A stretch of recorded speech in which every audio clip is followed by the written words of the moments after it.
For number 9 on the list, we go to Toronto and Jonathan Osorio in midfield. Made his debut on March the 9th, 2013 for Terry Dunfield at the Rogers Centre against Sporting Kansas City. And boy, oh boy, what a player. This player has become obviously a mainstay in the midfield, has everything right now in his game.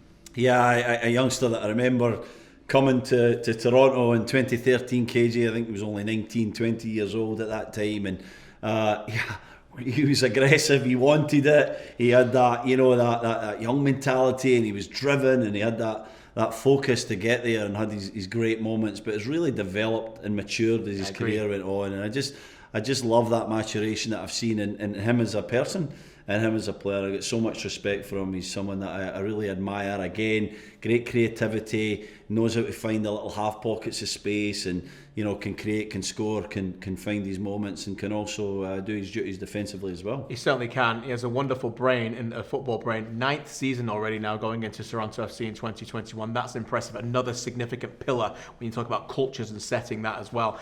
What I like about Oso too is I've obviously had the pleasure to sit down and talk to him so many times. His versatility, he can play as a 6, he can play as an 8, he can play as a 10, as often been asked to play out wide as well. Maybe that's been a little bit of a hindrance for him sometimes, because he can just be thrown everywhere, but he always delivers. He always delivers, and I think that's helped him develop as a football player. I think when you play different positions, you experience different roles, and looking at the pitch from different areas, then you just grow, you just develop as a player, and I think that's really helped him. And he's someone for me who, it's hard to really pinpoint what his best position is, just because he is good in so many different areas. He does, and he scored some brilliant goals as well. Obviously won the scoring title for the CONCACAF Champions League. He got the Golden Boot in 2018 as well. I was there when he picked it up. He was crying his eyes out after missing a penalty, but got the award, and scored massive goals at the South End many times. Quickly though, you've coached him, and you're as his teammate. You coach him with Canada. Is there something that you might know that other people may not know about Jonathan? I would just say that he's very tactically astute. He's someone who really, really understands the game. You have to tell him something once. As a coach, you tell him once, you show him it in the pitch or in the meeting, and that's it. He's got it, and that's so great for a coach, because then he helps in his leadership role now, and his maturation, like we talked about, to then deliver that to some of the other players who are maybe taking a little bit longer.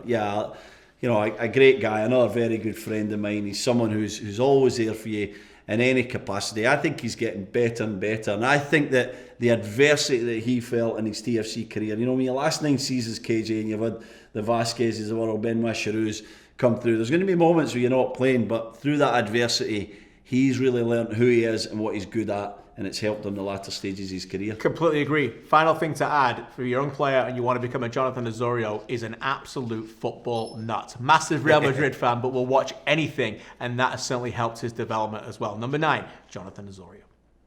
Welcome to the Best List, brought to you by Best Athletes, helping youth soccer players develop and get recruited, and helping coaches build better athletes and teams.